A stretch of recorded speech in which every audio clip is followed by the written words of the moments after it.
तो मैं ना बहुत सारे कमेंट्स पढ़ रहा हूँ कि मैंने लैंग्वेज कहाँ से सीखी है, मैं कौन सी यूनिवर्सिटी में हूँ, मेरा एडमिशन कैसे हुआ है और क्या करना पड़ता है एडमिशन के लिए। तो I will be very honest with you. मेरे को ये इन्फॉर्मेटिव व्लॉग्स नहीं बनाने की, मेरे को ऐसे वो जर्मनी एम्बेसडर नहीं बनना मेरे को। तो मैं I am not being rude, क्योंकि मेरे को इतना कुछ खुद भी नहीं पता है। मैं जेन्युइनली बता रहा हूँ, मेरे को इतनी नॉलेज नहीं है। मेरा सब हुआ है, मैं आपको अभी स्टोरी पूरी बता दूंगा और आपको समझ आ जाएगा। तो अगर आपको एकदम डीप नॉलेज चाहिए कि कैसे होता है, कहाँ कैसे करना पड़ता है, तो आप बहुत सारे यूट्यूब, मैं भी यूट्यूब पे ही देखता था। सब कुछ मिलता है यूट्यूब पे, आपको जो पूछना है आप यूट्यूब पे पूछो, गूगल पे पूछो, आपको सब कुछ मिलेगा। मैंने भी वहीं से जाना था सब कुछ। बट मैं अपना पर्सनल एक्सपीरियंस आपको बता देता हूँ, but this will be the only time, क्योंकि मेरे को अपने व्लॉग्स रखने हैं, लाइफस्टाइल व्लॉग्स रखने हैं, मेरे को ये इन्फॉर्मेटिव व्लॉग्स वगैरह नहीं रखने। क्योंकि इसका मतलब कोई एक ही बार बना पाऊँगा इसको मैं, और मेरे को ये सब इतना कुछ बताने में मज़ा भी नहीं आता, क्योंकि मुझे खुद भी नहीं पता यार। मेरे को बहुत कुछ पता होता, मेरे को सारी नॉलेज होती तो मैं आपको बता भी देता, बट मेरे को खुद ही आधी नॉलेज है। तो मैं क्या ही आप लोगों को बताऊँगा। मैं खाली अपना एक पर्सनल एक्सपीरियंस बताऊँगा कि मेरा कैसे हुआ, मैंने लैंग्वेज कैसे सीखी, मेरी यूनिवर्सिटी कौन सी है, ठीक है। तो मैं आपको वो सब बता देता हूँ, ठीक है। तो मैंने लिख लिया है कि ज़्यादातर जो क्वेश्चन हैं जो भी है। तो सबसे पहले है कि मेरी यूनिवर्सिटी कौन सी है। तो my university is FH waste Küste, German में इसका नाम है। But if you say it in English, it is University of applied Sciences, West coast university of applied Sciences. और उसके बाद आप आगे हाइडर लिख देना, because I this university is situated in Heide. तो हाइडर, हाइडलबर्ग, ये सब नहीं है, Heide. It's in north Germany, near Hamburg. You can search it on Google maps, आपको मिल जाएगी। तो माई यूनिवर्सिटी मैंने आपको बता दिया है, वेयर आई लिव मैंने आपको बता दिया है, और एग्जैक्टली कहाँ रहता हूँ। तो मैं रहता हूँ, इट्स कॉल्ड स्टूडेंटेन वोनहाइम, जर्मन में बोलते हैं इसको। कि ये गवर्नमेंट ने दे रहा है, गवर्नमेंट का ये हॉस्टल है। तो यहाँ पे लोग, जैसे मैंने यूनिवर्सिटी का जो पोर्टल होता है उसी में से अकोमोडेशन के पार्ट में जाके मैंने लिंक ओपन कर दिया था और मैंने अपने आप को रजिस्टर कर दिया था। तो you have to register yourself, और रिक्वेस्ट डालनी पड़ती है आपको कि आपको अकोमोडेशन चाहिए। तो वो डिपेंड करता है कि उनके पास अकोमोडेशन है कि नहीं है, तो आप फिर वेटिंग लिस्ट में रहते हो अगर उनके पास अकोमोडेशन नहीं होती तो। और मेन सिटीज़ में तो जैसे बर्लिन, म्यूनिक और ये हैम्बर्ग, ड्रेसडन वगैरह में तो बहुत, मतलब 3-3, 4-4 महीने की वेटिंग लिस्ट होती है। बिकॉज़ ये बहुत छोटा सा शहर है जहाँ मैं रह रहा हूँ। यहाँ पे आप लोगों ने देख ही लिया, यहाँ पे लोग ज़्यादा हैं नहीं, और बहुत एकदम गांव, आप मान लो एक गांव है, ठीक है। तो इसलिए मेरे को इमिडिएटली मिल गया था, मेरे को नेक्स्ट डे ही रूम अलॉट हो गया था, और फिर नेक्स्ट डे से ही मेरा कॉन्ट्रैक्ट वगैरह आ गया था। बट मेरा वीज़ा जो है वो बहुत लेट आया था। So I was paying rent from India for the past 6 months. और अब मैं यहाँ पे अपना बैंक अकाउंट वगैरह खोलूँगा तो I will give all my bank details to the student in Wohnheim. और फिर वो लोग डायरेक्टली इधर, एक सेपा मैंडेट होता है तो लोग डायरेक्टली ही आपका जो भी पैसा है वो कट जाता है मंथली। जैसे सब्सक्रिप्शन होती हैं वैसे ही होता है हर चीज़ में, सिम कार्ड की सब्सक्रिप्शन, आप यहाँ पे सब कुछ डायरेक्टली कट जाता है, आपको खुद से जाके सब कुछ पे करने की ज़रूरत नहीं होती। तो वेयर आई लिव हो गया, यूनिवर्सिटी हो गई। अब हाउ आई लर्नड जर्मन पे मैं लास्ट में आऊँगा, क्योंकि सारी कहानी वहीं से शुरू होती है। और how I got the admission in masters. तो मैं पहली बात तो मैं मास्टर्स कर रहा हूँ, मैं बैचलर्स नहीं कर रहा हूँ। जो भी मुझसे पूछ रहा है कि मैं बैचलर्स कर रहा हूँ या मास्टर्स, तो मैं मास्टर्स कर रहा हूँ। और मास्टर्स के लिए एडमिशन में और बैचलर्स के लिए एडमिशन में बहुत फ़र्क होता है। तो बेसिकली, और मैं आपको बैचलर्स का ज़्यादा बता नहीं पाऊँगा क्योंकि मुझे एक्सपीरियंस नहीं है, और क्योंकि थोड़ा कॉम्प्लिकेटेड सीन होता है। तो you can see someone else video, उधर आपको मिल सकता है। तो बैचलर्स में जितना मुझे पता है मैं आपको बता देता हूँ, क्योंकि साउथ एशियन कंट्रीज़ में जो है सिर्फ स्कूल जो है 12th तक होता है। But in order to study in Germany और इन यूरोप का मुझे नहीं पता, I will just talk particularly about Germany. तो इधर 13 साल की पढ़ाई चाहिए होती है टू डू योर मास्टर्स। तो सिंस आपने 12 साल की पढ़ाई करी हुई है, मतलब 1st से लेकर 12th तक, तो आपको यहाँ पे स्टूडेंट कोलेग के लिए अप्लाई करना पड़ता है। तो आप 1 साल जर्मनी में पढ़ोगे, आप लैंग्वेज भी सीखोगे, आप पढ़ाई भी करते हो, जैसे 11th-12th की पढ़ाई होती है आई गेस ऐसा कुछ। फिर आपका एक एग्ज़ाम होगा या फिर ऐसा कुछ होता है, एग्ज़ाम होता है, और फिर उसके बाद जो भी आपके नंबर आते हैं फिर you can start applying to the universities यहीं से, या तो जिस यूनिवर्सिटी में आप स्टूडेंट को लेकर कर रहे हो आप उसी में एडमिशन ले सकते हो, या आपका मन है आपको कहीं किसी और यूनिवर्सिटी में जाना है तो आप उसमें भी ले सकते हो। तो बैचलर्स का तो ऐसे होता है कि आपको 13 साल की पढ़ाई चाहिए। ऐसा भी होता है, बहुत लोग मैंने सुना है, आई एम नॉट श्योर, मैं इसलिए बता रहा हूँ, ये सब मेरा पर्सनल एक्सपीरियंस है, इसमें से कोई भी इन्फॉर्मेशन गलत होगी तो मेरे को मत बोलना भैया। तो मैंने सुना है कि मतलब किसी, जैसे इंडिया में किसी बच्चे ने 12th कर ली और बैचलर्स में 1 साल कर लिया इंडिया से, तो he is may be eligible for directly bachelors, उसको स्टूडेंट को लिख करने की ज़रूरत नहीं है। अगर उसके पास, आई गेस अगर उसके पास जर्मन का सर्टिफिकेट है तो, क्यों, हाँ तो ऐसा होता है। अगर उसका इंग्लिश डॉट कोर्स नहीं है, जर्मन डॉट कोर्स है, तो जर्मन सर्टिफिकेट तो लगता ही है लैंग्वेज का, ठीक है। तो मास्टर्स के लिए ऐसा होता है कि मेरा पर्सनल एक्सपीरियंस, हाँ, कि मास्टर्स के लिए तो भैया मैं तो आपको पहले बता रहा हूँ, मेरे को करना था बिजनेस मैनेजमेंट वगैरह का कोर्स, जो कि बहुत सारे दिख रहे थे, बट मेरी जो ग्रेजुएशन हो रखी है ना वो ऐसे घटिया कोर्स में हो रखी है मेरे को खाली दिल्ली यूनिवर्सिटी में एडमिशन चाहिए था, तो मैंने तो भैया बस अप्लाई कर दिया। मेरे को बीकॉम मिल रही थी सोच कोटा से, बट पता नहीं मैंने क्यों नहीं ली, क्योंकि पता नहीं मैंने क्यों नहीं ली। तो फिर बीकॉम मिल रही थी तो मैंने बीकॉम तो ली नहीं, तो मुझे लगा कुछ अलग कोर्स करते हैं, तो ना बिना किसी रिसर्च के ये वो मैंने ले लिया सी वी एस कॉलेज था मेरा, DU का, उधर है शहीद भगत सिंह कॉलेज के बगल में है। तो उसमें मैंने ले लिया bachelors in BA vocational course in tourism management. तो मेरा कोर्स था टूरिज़्म मैनेजमेंट, ठीक है। और मैं जो यहाँ पे मास्टर्स कर रहा हूँ वो भी मैं कर रहा हूँ MA in international tourism management, ठीक है। तो ऐसा है, तो मेरे को चाहिए था, मैं बहुत टाइम से मतलब बिजनेस मैनेजमेंट के कोर्सेज ढूंढ रहा था जो डायरेक्टली आप बैचलर्स के बाद मास्टर्स में कर सकते हो, आपको GMAT वगैरह नहीं देना पड़ता उसके लिए, या GMAT या कैट तो चलो इंडिया में ही लगता है, GMAT बेसिकली फॉरेन कॉलेजेस के लिए GMAT लगता है।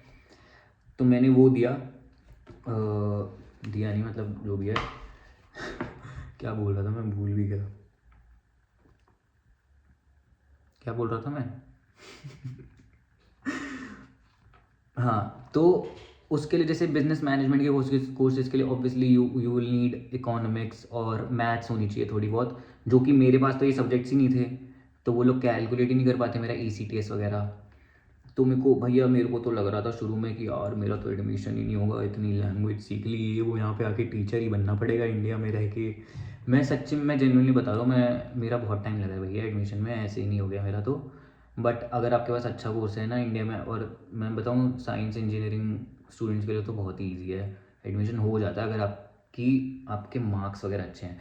तो थैंकफुली मैं पढ़ लेता था, तो मेरे जो बैचलर्स में मार्क्स थे वो मतलब आउट ऑफ 9 CGPA मेरे 7 अबव थी CGPA। तो इधर जर्मनी में आपके मार्क्स बहुत मैटर करते हैं, अगर आपके मार्क्स कम है ना तो थोड़ा हल्का रह जाता है आपका सीन, मतलब एडमिशन वगैरह में। और यहाँ पे जर्मन में मार्किंग सिस्टम जो है वो 1 to 5 होता है, जैसे इंडिया में CGPA 1 to 10 होती है, 9.5 समथिंग होती है, तो यहाँ पे 1 to 5 होती है, 1 being the highest, 5 being the lowest. तो आपको जो अपना कन्वर्ट करके जो भी होता है आपको वो 2.5 के ऊपर रखना होता है, जैसे 1 टू 2.5 इतने के अंदर रखो, 2.5 के नीचे चला जाएगा, 2.5 टू 5 के बीच में रहेगा तो वो थोड़ा मतलब आपके मार्क्स वगैरह अच्छा नहीं है, तो they would not really consider your application in most of the cases. सब केसेस में नहीं, कहीं कहीं मिल जाता अगर आपका कुछ भी अलग सीन हो तो ऐसा होता है। तो फाइनली मतलब फाइनली मेरे को जो है ये कॉलेज दिखा, मेरे को एक कॉलेज और दिखा था जहाँ पे टूरिज़्म मैनेजमेंट हो रहा था, तो मैंने कहा कि मैं टूरिज़्म मैनेजमेंट में ही कर लेता हूँ फिर। तो एक डेगनडॉर्फ में एक कॉलेज है जो ये सेम करवाता है, इंटरनेशनल टूरिज़्म मैनेजमेंट। मैंने वहाँ पे अप्लाई नहीं कर पाया था क्योंकि वहाँ वो कोर्स सिर्फ समर सेमेस्टर में होता है, शुरू होता है, बट जब मैं अप्लाई कर रहा था तो मेरे को विंटर सेमेस्टर के लिए करना था और मेरा ऑलरेडी 1 साल मतलब कि गैप आ गया था ग्रेजुएशन के बाद। तो मेरे को इतना टाइम नहीं लेना था, क्योंकि मैं लैंग्वेज भी मैं उस 1 साल के बीच में मैंने अपना B2 का सर्टिफिकेट किया और मैंने C1 का कोर्स भी कंप्लीट कर लिया। बट मेरे को इससे ज़्यादा टाइम नहीं लेना था, क्योंकि मैं ऑलरेडी टाइम ले चुका था अपना। इसलिए तो मैंने अभी ले लिया। और ये कॉलेज जो है FH वेस्ट क्यूस्टर और west coast university of applied sciences, ये दोनों सेमेस्टर्स में करवाता था, बट अब इसने भी एक ही में कर दिया है और वो इंग्लिश में कर दिया है आई गेस। तो पहले एक सेमेस्टर ये जर्मन से शुरू करता था कि पूरा कोर्स जर्मन में होगा, समर सेमेस्टर आई गेस, और विंटर सेमेस्टर जर्मन में शुरू होगा और समर वाला जो है इंग्लिश में शुरू होगा। तो तब भी यही सीन था और तब इनकी रिक्वायरमेंट थी कि इनको B2 सर्टिफिकेट चाहिए विंटर के लिए। बट तब तक मेरे पास सिर्फ B1 का सर्टिफिकेट था। नहीं, मेरे पास B2 था, बट मेरे पास ना चारों मॉड्यूल नहीं थे। जैसे मैं ना 2 मॉड्यूल्स में फ़ेल हो गया था, रीडिंग और लिसनिंग में फ़ेल हो गया था मैं। सिर्फ स्पीकिंग और राइटिंग में पास हुआ था। तो in order to get the certificate of Goethe language certificate, आपको चारों मॉड्यूल्स पास करने होते हैं। तो तब तक मेरे पास 2 थे, 2 नहीं थे, मेरे को 2 फिर से देने थे। तो मैंने यूनिवर्सिटी को मेल किया था कि मेरे पास B2 का इतना है और B1 पूरा सर्टिफिकेट है मेरा, तो क्या मेरा एडमिशन हो सकता है, पॉसिबल है वो। तो उन्होंने मेरे को मेल किया कि अब हम अपना पूरा ही चेंज कर रहे हैं, हम पूरा कोर्स इंग्लिश में कर रहे हैं, तो we don't need your B2 certificate, आपका आइल्स चलेगा।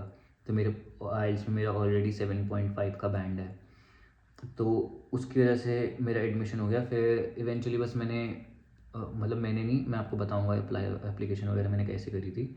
तो अप्लाई किया, मैं एलिजिबल था।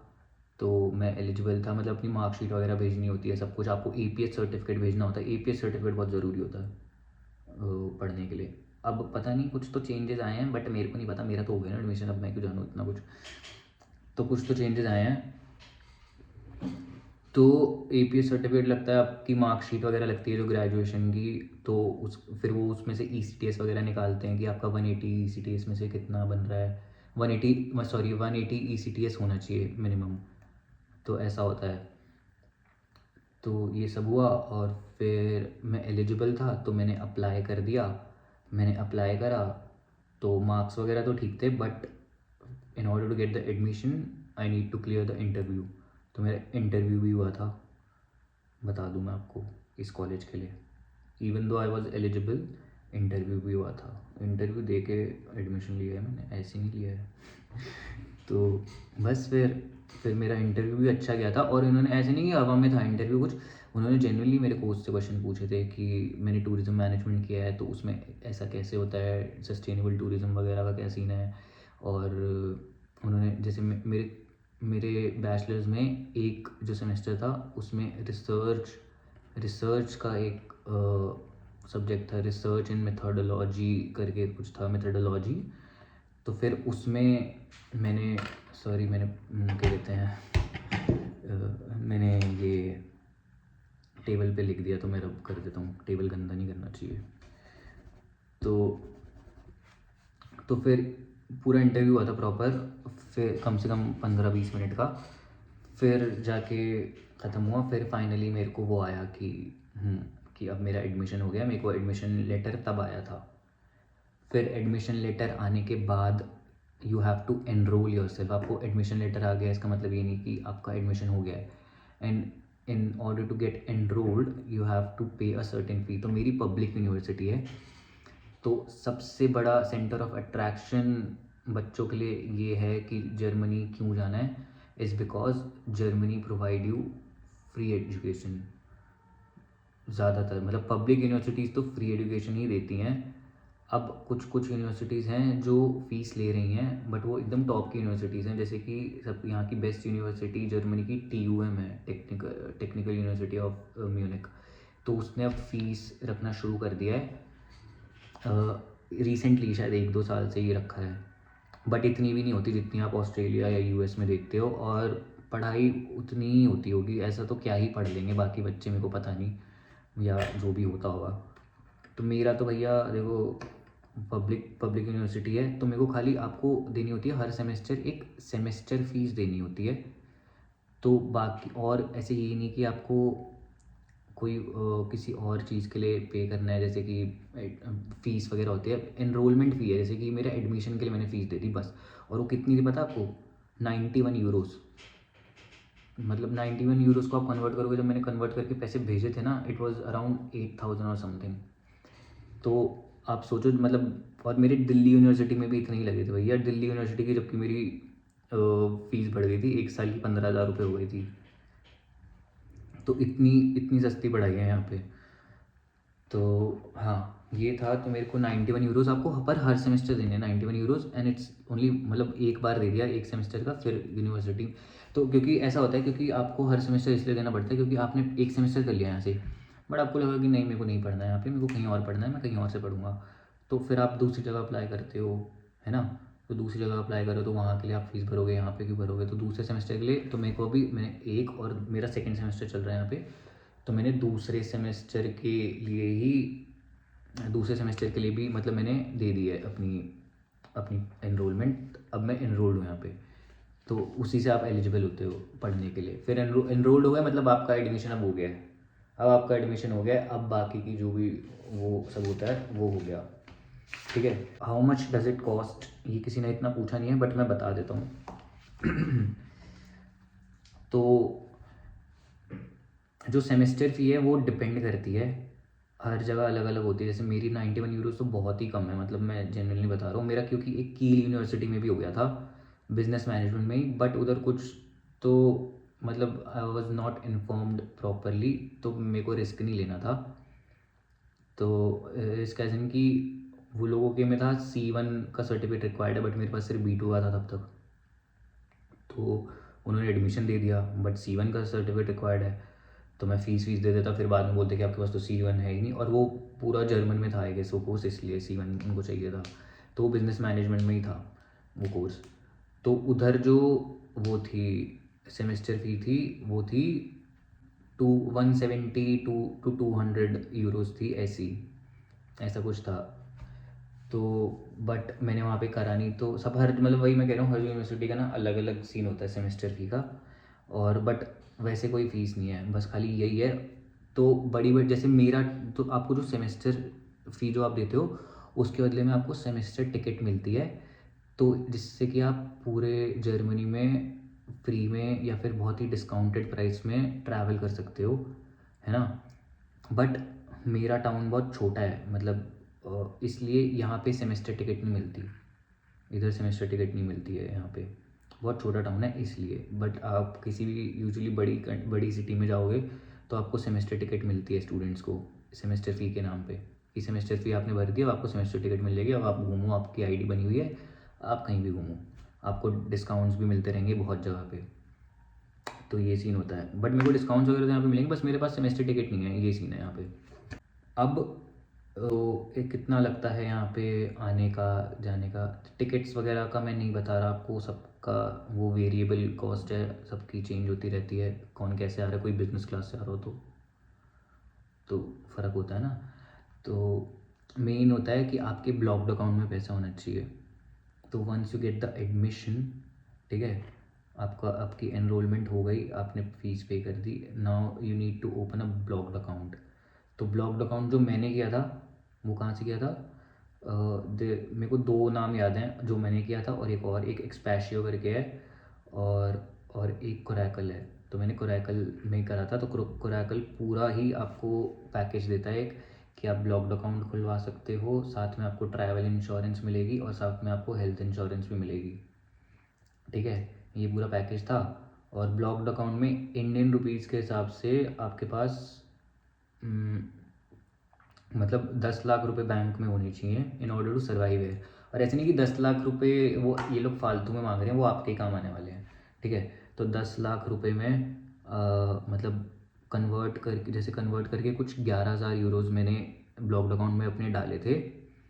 ठीक है, 11,000 यूरोज़ मैंने अपने ब्लॉक्ड अकाउंट में डाले। तो अभी जब मैं यहाँ पे अपना बैंक अकाउंट खुलवा लूँगा, तो कोरैकल में मैं अपनी इन्फॉर्मेशन डाल दूँगा बैंक की, यहाँ के बैंक अकाउंट की, और वो जो है वो उसमें शिफ्ट कर देगा सारे पैसे कोरैकल। ठीक है, तो उसमें शिफ्ट करने के बाद आपको मंथली 900 यूरोज़ अलॉट होंगे इन ऑर्डर टू सर्वाइव है, कि आपको कि आपको वो रेंट पे करना है तो वो 900 यूरोज़ के अंदर से जाएगा, आपको ग्रोसरीज लेनी है तो अब वो 900 यूरोज़ के अंदर से जाएगा वो। तो ये 1 साल तक का होता है ब्लॉक्ड अकाउंट का, कि 1 साल तक आप सर्वाइव कर सकते हो इस पैसों के साथ। और फिर उसके बाद आप साथ साथ अपना पार्ट टाइम वगैरह करोगे तो और भी पैसा आता रहेगा। In case you don't do the part time job here, इसलिए होता है कि आप कुछ भी नहीं कर रहे हो तो आपके पास सर्वाइव करने के लिए भैया 1 साल के पैसे हैं, ऐसे ये सीन होता है। ठीक है, तो 1 साल के लिए ही होता है। और क्या है, वे टू अप्लाई तो भैया मैं बता देता हूँ, डाड करके एक वेबसाइट है जर्मनी की, DAAD, उसको खोलो। उसमें फ़िल्टर होता है, आपको क्या करना है, मास्टर्स करनी है, बैचलर्स करनी है, फ़िल्टर लगा दो। कौन कौन सा क्या करना है आपको, PhD का भी होता है, तो आपको जो भी करना है वो करो। आपको कौन सा कोर्स करना है वो करो। आपको पब्लिक यूनिवर्सिटी चाहिए या प्राइवेट यूनिवर्सिटी चाहिए, उसको करो। और बस एंटर करो, सर्च करो, आपको पूरा फ़िल्टर्ड डेटा आ जाएगा कि ये कॉलेजेस, ये यूनिवर्सिटीज़ हैं, ये कोर्सेज़ हैं, ये करवाती हैं। आप कोर्स लिख के दोगे, आपको कोर्स का भी दिखा देगा कि ये यूनिवर्सिटीज़ करवाती हैं भैया। और जैसे कि आपको आर्ट्स फील्ड में करना है, आपको साइंस फील्ड में करना है, आपको लॉ फील्ड में करना है, तो वो सब भी फ़िल्टर्स होते हैं उसके अंदर। तो आपको जो भी कॉलेज पसंद आ रहा है, या आप कॉलेज को खोलो, उसमें फिर आप खोलोगे तो आपको वो सब मिल जाएगा कि एलिजिबिलिटी क्या क्या क्राइटेरिया है।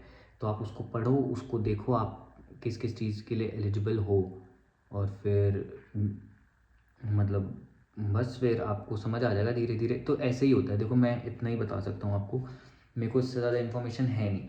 और मैं बता देता हूँ मेरा कैसे हुआ। मैंने हाँ, ओ अभी तो वो भी तो बताना है कि मैंने लैंग्वेज कैसे सीखी। तो मैंने लैंग्वेज सीखी है, बहुत लंबी वीडियो हो रही है इसलिए मैं थोड़ा जल्दी जल्दी बता देता हूँ। मैंने लैंग्वेज सीखी है language Pantheon, green park Delhi में है ये इंस्टीट्यूट। ठीक है, ये ऑनलाइन भी करवाता है और ऑफलाइन भी करवाता है क्लासेस। मैंने ऑफलाइन ली थी B2 तक की क्लासेस। ठीक है, मैं कॉलेज में था जब CVS में, और दोनों साउथ दिल्ली में ही है ये, तो मैं कॉलेज से ही डायरेक्ट चला जाता था क्लासेस। 2.5 घंटे की क्लासेस होती थी, 3 से 5:30 बजे तक की मैं क्लासेस लेता था रोज़। मैं एक भी क्लास मिस नहीं करता था। और यही मेरी टिप होगी, मैं कोई भी मुझसे पूछता है मैं उसको भैया यही बोलता हूँ, आप क्लास कभी मिस मत करो। आप बैठ के सुनो वहाँ पे, और मतलब क्लास मिस करने का ना मिस करने का ये मतलब नहीं है कि बस आप बैठ गए और ध्यान नहीं दे रहे हो। मैं तो भैया जाके सबसे आगे बैठ जाता था, और क्या कहते हैं, मैं पढ़ता था। वो लोग बहुत अच्छे से पढ़ाते हैं, मैं जेन्युइनली बता रहा हूँ, ऐसे कोई मतलब पेड प्रमोशन तो क्या ही होगी, बट मैं अपने एक्सपीरियंस से बता रहा हूँ कि वो बहुत अच्छा इंस्टीट्यूट है, और टीचर्स भी बहुत अच्छे हैं। या I don't know, may be मेरे को बहुत अच्छे टीचर्स मिले थे, मैं तो बहुत अच्छे से समझा था। ठीक है, तो मैंने तो वहीं से सीखा। और ये लोग कॉम्प्लीमेंट्री एग्ज़ाम प्रिपरेशन क्लासेस भी देते हैं, जो कि बहुत ज़्यादा ज़रूरी है भाई। मैं जेन्युइनली बता रहा हूँ, तो बहुत ही ज़्यादा ज़रूरी है। आपने A1 का कोर्स कर लिया, बुक्स ख़त्म हो गई आपकी A1 की, फिर A1 की बुक्स ख़त्म होने के बाद अब एग्ज़ाम प्रिपरेशन लो 1 महीना। आपको पता चलेगा कि वो बिल्कुल सेम फॉर्मेट में कराते हैं जैसे गोइथे में एग्ज़ाम होता है ना, A1 का, A2 का, या B1 का, B2 का। उसी उसी तरीके से आपको पढ़ाएंगे कि ये चीज़ें होती हैं, और आपकी तैयारी होगी। आपको बुक्स वगैरह लेनी पड़ेंगी एग्ज़ाम प्रिपरेशन की, उस हिसाब से आपको प्रिपेयर कराते हैं। तो मैंने A2 की एग्ज़ाम प्रिपरेशन ली थी जस्ट फॉर द एक्सपीरियंस। फिर मैंने B1 की एग्ज़ाम प्रिपरेशन ली थी आफ्टर डूइंग B1। और एग्ज़ाम प्रिपरेशन के बाद मेरे सारे मॉड्यूल्स तो नहीं बुक हो पाए थे, मतलब एक रह गया था, स्पीकिंग रह गया था। तो मैंने तीनों, राइटिंग, लिसनिंग और रीडिंग, तो वो मेरे तीनों एक बार में क्लियर हो गए थे just because of the experience. और मैं आपको जेन्युइनली बता रहा हूँ, कुछ लोगों ने नहीं लिया था एग्ज़ाम प्रिपरेशन। ठीक है, और आप अगर सोच रहे हो कि मेरा एंड गोल था कि मेरे को B2 का सर्टिफिकेट चाहिए, बट आप ये मत सोचना कि मेरे को B2 का सर्टिफिकेट चाहिए तो मैं सीधा B2 का ही एग्ज़ाम प्रिपरेशन लूँगा या मैं B2 का ही एग्ज़ाम दूंगा। मैं जेन्युइनली बता रहा हूँ, B2 का सर्टिफिकेट चाहिए ना, आपका एंड गोल B2 का सर्टिफिकेट है, तो आप उससे एक मतलब कि आप B1 तो दो ही पहले एग्ज़ाम, B1 का गोईथे का सर्टिफिकेट ले लो, आपको एक्सपीरियंस हो जाएगा बहुत ज़्यादा। जैसे किसी को B1 का सर्टिफिकेट अगर चाहिए तो आप डायरेक्ट ये मत सोचो कि B1 का ही सीधा गोईथे का एग्ज़ाम देंगे, आप A2 का दो, आपको बहुत ज़्यादा एक्सपीरियंस मिलेगा। तो B1 का जैसे मैंने एग्ज़ाम प्रिपरेशन भी लिया, फिर एग्ज़ाम भी दिया, और मेरा एक बार में क्लियर हो गया था B1 तो। फिर B2 में मेरा जो है, मैंने तैयारी तो बहुत करी थी, बट कुछ कभी कभी ऊपर नीचे हो जाता है। तो मेरा लिसनिंग और रीडिंग जो मैंने सोचा था भैया क्या पेपर गया है, क्या ही पेपर गया है, अभी पास हो जाऊँगा बिल्कुल, क्योंकि B1 से इतना कॉन्फिडेंस था ना कि वो तो हो गया, ये भी कर ही लूँगा, राइटिंग तो कर ली थी, स्पीकिंग भी हो गई थी, ये वो। स्पीकिंग मेरा अच्छा गया था, स्पीकिंग में मेरे 100 में से 84 85 कुछ आए थे। राइटिंग में जिसमें मेरे B1 में 100 में से 90 आए थे, यहाँ पे मेरे जस्ट पास हुआ था मैं, 62 मार्क्स आए थे मेरे सिर्फ just pass. I don't know why, मेरे को आज तक मतलब मेरे को मेरा आज तक वो एक वो है कि मैं काश उसको रीचेक करवा लेता, बट मैंने कभी कराया नहीं, क्योंकि चलो पास तो हो गया, हु केयर्स। ठीक है, आपको खाली जर्मन बोलने आनी चाहिए, आपको समझ आनी चाहिए, मार्क्स वगैरह तो दिखाने के सर्टिफिकेट तो मिल ही जाएगा ना, तो इसलिए मैंने चेक नहीं करवाया। बट हाँ ये भी है कि आपको in order to pass you have to score 60%। ये नहीं कि 100 का पेपर है तो 33 इंडिया का वो नहीं है, आपको लैंग्वेज सीख रहे हो तो आप 33% तो तुक्के से भी बंदा पास हो सकता है, बट 60% से एटलीस्ट पता चल जाता है कि you have enough knowledge about the language. But मेरा B2 जो है वो B2 में मेरा रीडिंग और लिसनिंग ना एक एक मार्क्स से रह गया था, तो 30 क्वेश्चन होते हैं ईच लिसनिंग और रीडिंग में, and in order to pass the exam you need to get at least 18 marks 30 में से। बट मेरा 16 या 17 दोनों में आए थे, और मेरे को बहुत बुरा लगा था, क्योंकि एटलीस्ट एक मॉड्यूल का एग्ज़ाम देने के लिए आपको 5 से 6 हज़ार रुपये देने पड़ते हैं, तो अब दोनों का मेरा कम से कम 12 हज़ार रुपये लग गया ना। तो मेरे को फिर से बैंगलोर, फिर मैंने वापस तैयारी करी, फिर मैं बैंगलोर गया। बैंगलोर में क्योंकि मेरे को दिल्ली में नहीं मिल रहा था, एग्ज़ाम डेट नहीं मिल रही थी मेरे को, तो मैं बैंगलोर गया। बैंगलोर में देख रहा है, और उस वक्त मेरे को लग रहा था कि मेरा नहीं हो पाएगा लिसनिंग में, क्योंकि मेरा अच्छा नहीं गया था इतना। बट वो फिर इवेंचुअली पता नहीं गॉड हेल्प मी, मेरे एकदम एग्जैक्ट 18 मार्क्स आए थे 30 में से, तो मैं पास हो गया था। लिसनिंग और रीडिंग उस दिन अच्छा गया था, तो 25 मार्क्स। रीडिंग तो उस दिन भी मेरा अच्छा गया था, दिल्ली वाला पता नहीं पास क्यों नहीं हुआ मैं मतलब गलत हो गए। बट यहाँ पे हाँ 24-25 आ गए थे 30 में से बैंगलोर वाले में। तो अभी मेरे पास B2 का सर्टिफिकेट है। बस ये है मेरी पूरी जर्नी। ठीक है, अब मैं इसके बाद नहीं बताऊंगा मैं कहाँ हूँ, मतलब सॉरी मैं कहाँ पे पढ़ रहा हूँ, मैं कैसे करा ये वो। And I am not being rude, I am genuinely telling you, मेरे को ना इतनी नॉलेज नहीं है, और मेरे को ये सब ब्लॉग्स नहीं बनाने इन्फॉर्मेटिव वाले। मैं जेन्युइनली बोल रहा हूँ आप लोगों को, ये बहुत लोग डालते हैं, मैंने भी उन्हीं से देखा है। मैं कुछ आपको अलग नहीं बता दूंगा, मैं खाली आपको अपनी लाइफस्टाइल दिखाना चाहता हूँ कि मैं यहाँ पे कैसे सर्वाइव कर रहा हूँ, दैट्स इट। और मैं अब थोड़ा बहुत तो अपने लिए बना रहा हूँ, मतलब कि एक यादें रहनी चाहिए कि नहीं रहनी चाहिए। 2 साल बाद मैं चला जाऊँगा, मेरे को जॉब नहीं मिलेगी यहाँ पे, तो है थोड़ा रोना चाहिए ना कि गया था जर्मनी, रह के आया हूँ मैं, 2 साल पढ़ के आया हूँ बाहर, बस। हाँ एक और चीज़ बतानी है कि मैंने जहाँ से लैंग्वेज सीखी, लैंग्वेज पैंथन से, उनकी काउंसलिंग टीम भी है, तो they will help you in everything, every single thing. उन्होंने ही मेरी पूरी हेल्प करी है एडमिशन में, तो वो आपको सब कुछ बता देंगे, आपका सब कुछ करवा देंगे, आपको कोई टेंशन लेने की ज़रूरत नहीं है। मेरे को भी सब कुछ उन्होंने ही बताया था, सब कुछ ही, मतलब अगर if you are the one who is living in Delhi, या आप लैंग्वेज पैंथन में पढ़ रहे हो, कहीं बाहर से आके रह रहे हो आसपास ग्रीन पार्क में, तो आप पूछ सकते हो। और वैसे मेरे हिसाब से ऑनलाइन भी करते हैं वो, हाँ उनका ऑनलाइन भी है, क्योंकि जब मैं जाता था ऑफिस में तो कुछ थोड़ा बहुत स्टाफ जो है वो ऑनलाइन भी काउंसलिंग करता था, सब कुछ करवा देगा वो आपका। मैं अपना पर्सनल एक्सपीरियंस बता रहा हूँ, बाकी लोग भी करवाते होंगे, बट मैं खाली अपना बता रहा हूँ कि ये भी मैंने सब कुछ यहीं से करवाया था। तो मैं हाँ इवेंचुअली ये बताया था कि मेरे को इतना कुछ नहीं पता, सब कुछ उन्होंने मेरे को करवाया था, तो उन्हीं के जो भी मेरा एक्सपीरियंस है वो वहीं से है। तो I would like to thank the language Pantheon counselling team, and specially जिन्होंने मेरी हेल्प करी थी, she knows who she is, अगर वो ये ब्लॉग देख रही हैं तो ठीक है, bye. That's the end of today's blog. ये एक्चुअली ब्लॉग नहीं था, ये एक वीडियो थी यार। ठीक है, बाय।